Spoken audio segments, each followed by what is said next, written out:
Spread it open, do it with force, the rancher buys a ranch. Then he gets to be a father. In the howling grip of a midnight storm, Jack Harlan gripped the rusted chain of the old ranch gate, his muscles straining against the wind that whipped rain like needles into his weathered face. The metal groaned in protest, but he wouldn't yield. Years of pent-up regret and loneliness fueled his resolve. The gate, like his life, had been closed too long. Spread it open, do it with force, he muttered, echoing the words his father had once barked when Jack was a boy learning to mend fences. Lightning split the sky, revealing acres of wild, untamed land ahead, the ranch he'd just bought with every last cent he had. It wasn't just a piece of earth, it was a final chance at redemption. Jack fell to his knees in the mud, chest heaving, a mix of exhaustion and disbelief washing over him.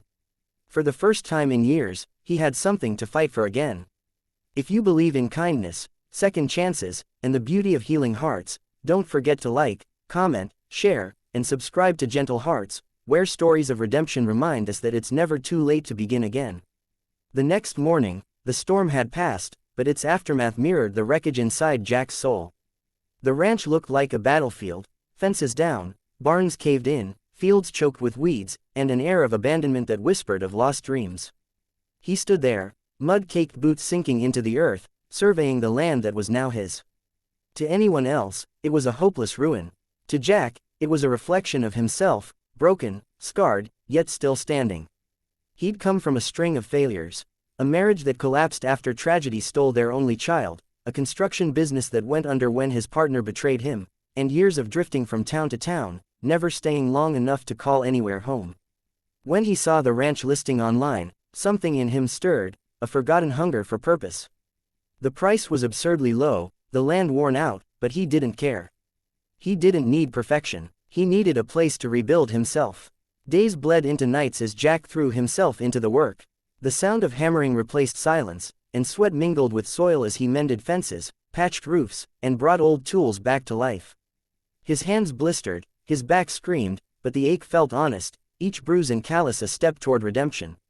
He worked alone, the only voice around being the whisper of wind through the mesquite trees.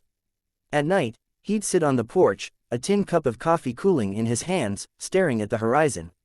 Memories of his daughter haunted him, the way her laughter once echoed across playgrounds, the way her small hands reached for him before the accident took her away. He'd failed her, failed his wife, failed himself. The ranch was supposed to be his penance, but it was also the only thing keeping him from collapsing under the weight of his past. Weeks later, as spring's first warmth kissed the land, Jack began noticing signs that he wasn't entirely alone. Footprints, small ones, appeared near the barn. A half-eaten loaf of bread he'd left cooling on the windowsill vanished overnight. Then one morning, he found the chicken coop door open, with 2 eggs missing and a blanket folded neatly beside the haystack. Instinct told him someone was out there, watching. He set out before dawn, following the tracks that wound behind the barn and up to a grove of cedar trees. There, nestled beneath an old tarp, was a girl, thin, dirt-smudged, and trembling. She couldn't have been more than 8 or 9. In her wide eyes, he saw the same fear and defiance he once carried as a boy. She looked like she'd been running for a long time. Jack didn't speak. He simply laid his worn flannel jacket on the ground beside her, turned, and walked back toward the house. That night, he left a plate of food by the barn door. It was gone by morning. So was the girl, but a small flower, wild and purple, sat in its place, tucked inside an empty tin can. It was the first color on his land in years. Over the next few weeks, the silent exchange continued, food for small gestures of gratitude. A fence post was straightened here, a broom leaned against the porch there. Then one day, as the evening sun bathed the ranch in gold, Jack found her standing at the edge of the corral, watching him fix a gate. He could see the exhaustion in her hollow cheeks, the cautious hope in her eyes. Slowly, she spoke her first words in a cracked voice, asking if she could help. He nodded, handing her a tool. Together, they pried open the rusted hinges. She strained and stumbled, her small hands gripping the crowbar tightly, until Jack guided her with quiet patience. Spread it open, do it with force, he said, the same words his father had once said to him. The gate gave way, creaking open wide, and with it, something inside both of them did too. In the days that followed, the girl, whose name was Lily, became part of the ranch's rhythm. She slept in the small guest room Jack had fixed up, fed the horses, gathered eggs, and asked endless questions about how things worked. Bit by bit, the house that once echoed with emptiness began to hum with life again. Jack learned that Lily's mother had died months earlier, and she'd been hiding from the foster system, terrified they'd send her far away. She had nowhere to go, no one to call family. And Jack, though scarred and solitary, couldn't turn her away. Something about her fragile courage broke through his defenses. The ranch began to change along with them. The grass grew greener, the animals healthier, and the air lighter, as if the land itself sensed the healing taking root. Jack taught Lily how to ride, how to mend fences, and how to care for the animals with kindness. In return, she taught him how to smile again. Her laughter, so free and bright, echoed across the fields, weaving warmth back into the walls that had long felt cold. Yet, peace is fragile. One afternoon, a county sheriff arrived with a social worker, their car kicking up dust along the drive. They'd received reports about a missing child, and Lily's name was on their list. Jack's heart pounded as they asked questions, their tone professional but firm. Lily clung to his sleeve, fear shining in her eyes. For a moment, Jack stood frozen, his old self urging him to step back, to avoid trouble, to run from responsibility like he always had.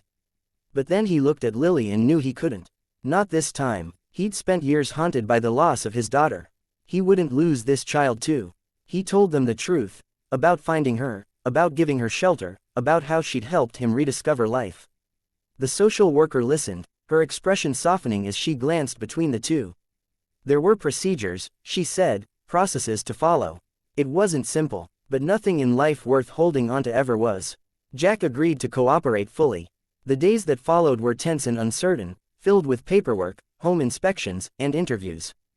But through it all, Lily stayed by his side, her small hand gripping his like a promise neither wanted to break. Months passed. The ranch flourished. So did their bond. The county eventually saw what was clear to anyone with a heart: this wasn't just a man and a child surviving together. This was a family. One evening, as the sun sank behind the distant hills, a letter arrived. It was official approval. Jack Harlan was now Lily's legal guardian.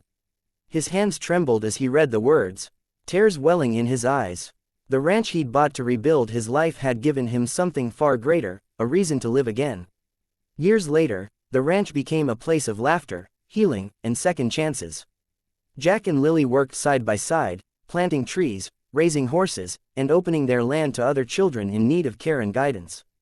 The phrase, "spread it open, do it with force," became their quiet motto, not just for stubborn gates, but for hearts learning to open again after being shut by pain. Because sometimes, love needs to be pried open, with courage, with strength, and with faith that something beautiful waits on the other side. If this story touched your heart, please like, share, and subscribe to Gentle Hearts, where every tale reminds us that broken souls can still build something whole, and kindness has the power to change everything. Speech balloon special request.